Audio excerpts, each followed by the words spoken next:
Assalamualaikum warahmatullahi wabarakatuh, sahabat yang saya cintai dimanapun Anda berada. Setelah sekian lama saya tuh mencari-cari referensi siapa yang menentukan lokasi persisnya makam Said Ahmad bin Isa. Ini akhirnya saya sudah memiliki satu referensi, sahabat, tentang siapa yang menentukan lokasi persisnya makam Sayyid Ahmad bin Isa.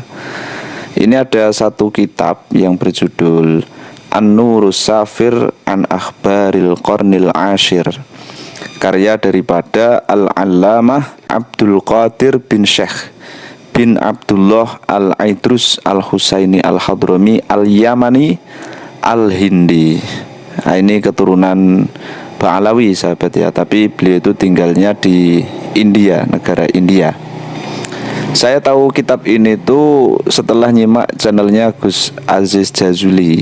Jadi beliau sudah membahas kitab ini sebetulnya, dan saya hanya menampilkan karena sejak kemarin awal-awal saya itu penasaran siapa yang menentukan lokasi persisnya.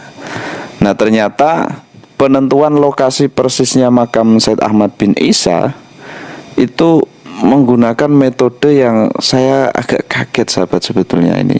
Kaget dan agak merinding membacanya. Karena ini menggunakan metode yang hampir mirip dengan jurus pemanggil arwah di serial film Naruto. Kuchiyose no Jutsu itu loh, sahabat. Kalau pernah melihat Naruto mungkin tahu ya, jurus jutsu itu.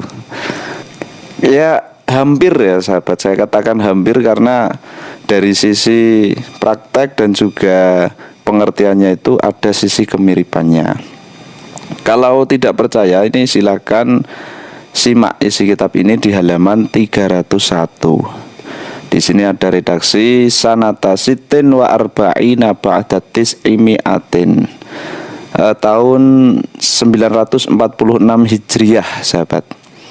Wafi sanati sittin wa arba'ina, di tahun 46 946 maksudnya, tuwfiya asy-syaikhu al-kabir al-wali Syihabuddin Ahmad bin Syekh Abdurrahman bin Syekh Ali bin Syekh Abi Bakar Aba Alwi wa kana minal masyayikhi al-masyhurin.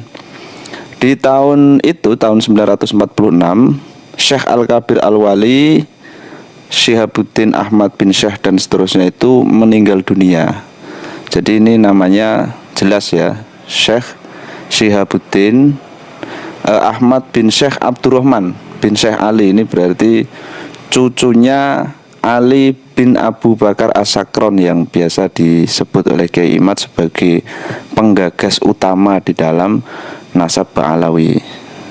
Wakana milan masyayikhi al-masyhurin, dan beliau itu termasuk bagian dari masyayikh yang masyhur terkenal. Wa hukiya annahu ijtama'a bi hujjatil islami al-Ghazali yaqadatan.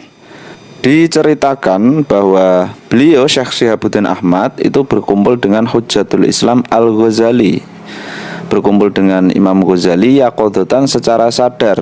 Jadi tidak tidur, tidak mimpi ini ya. Memang sadar, itu sadar berarti melek.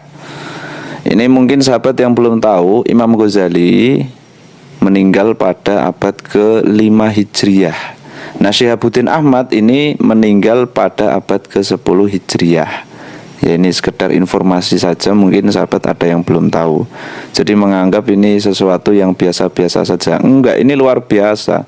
Kumpul dengan Imam Ghazali, orang yang meninggal di abad ke-10 bisa berkumpul dengan orang yang meninggal pada abad ke-5. Ini luar biasa.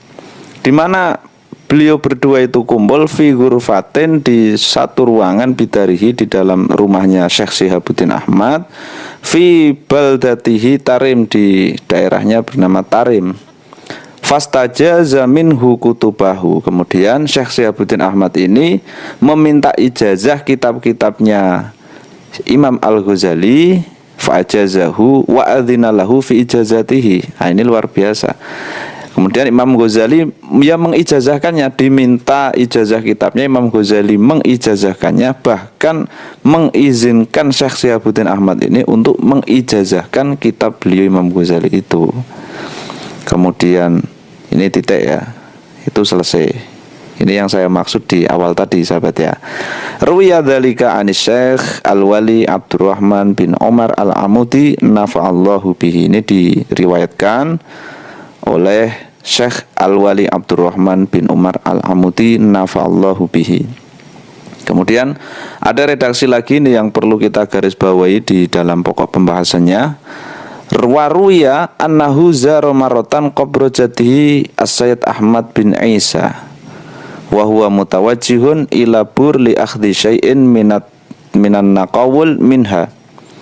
Diriwayatkan bahwa beliau Syekh Syihabuddin Ahmad itu ziarah ke makbarah kakeknya, yaitu Said Ahmad bin Isa.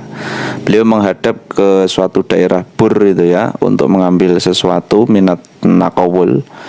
Fahasolallahu wa huwa jalisun inda qabrihi al-ma'ruf al-an zuhulun wa ghaibatun.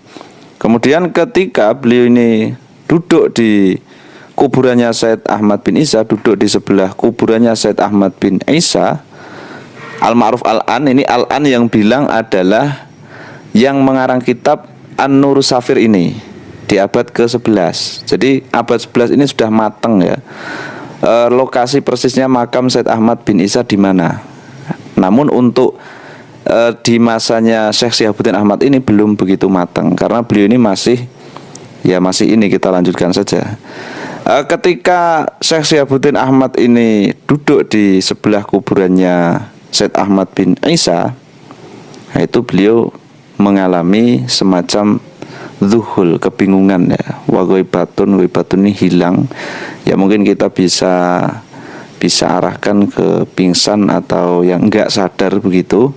Karena redaksi setelahnya ini summa afaqo, kemudian setelah zuhul wa ghaibah, semacam pingsan, bingung dan hilang itu ya, kayak semacam pingsan atau enggak sadar itu. Summa afaqo, kemudian beliau sadar, wa akhbaro, dan memberi kabar. Jadi sadar kemudian memberitakan annahu, sesungguhnya beliau istahdara ruhaniyatahu, itu menghadirkan kerohaniannya atau menghadirkan ruhnya Said Ahmad bin Isa. Untuk apa? Wasa'alahu, dan ya bertanya kepada Said Ahmad bin Isa an qabrihi, ya di mana kuburannya. Jadi abad 10 ini sebetulnya sudah ada, masih ada kebingungan ini di mana makamnya. Jadi masih ada keraguan persisnya di mana. Bahkan ini sampai dihadirkan langsung arwah beliau, roh beliau, untuk ditanya, di mana sih kuburan engkau wahai Said Ahmad bin Isa, gitu kira-kira. Ahwa dzalika haqiqatun, apakah itu benar? Jadi ini abad 10 sahabat ya. Abad 10 masih ada proses seperti itu. Jadi masih ada keraguan bahwa itu makamnya Said Ahmad bin Isa apa enggak. Nah, kemudian dihadirkanlah roh beliau dengan proses seperti tadi. Nah, kemudian ditanya, ini kuburan panjenengan apa enggak ini Said Ahmad? Kemudian Said Ahmad menjawab, faqala na'am. Ya. Nah, itu prosesnya sahabat ya. Jadi kesimpulan yang kita bisa ambil dari kisah ini adalah bahwa desas-desus mengenai makam Said Ahmad bin Isa berada di Husaisah, Yaman, itu memang sudah ada sejak lama. Desas-desus ya. Tapi sayangnya situs berupa makam Said Ahmad bin Isa itu tidak ada. Tapi beritanya ada, tapi makamnya tidak ada. Nah, kan gitu ya. Desas-desusnya ada, tapi makamnya tidak ada. Makamnya tidak ada, tapi desas-desusnya ada. Nah, kan gitu. Nah, kesimpulan ini bisa kita pahami pula dari penjelasan kitab Fathur Rahimir Rahman karya Umar bin Abdurrahman Sohibul Hamroh yang dulu itu ya, yang hidup di abad ke-9 Hijriah.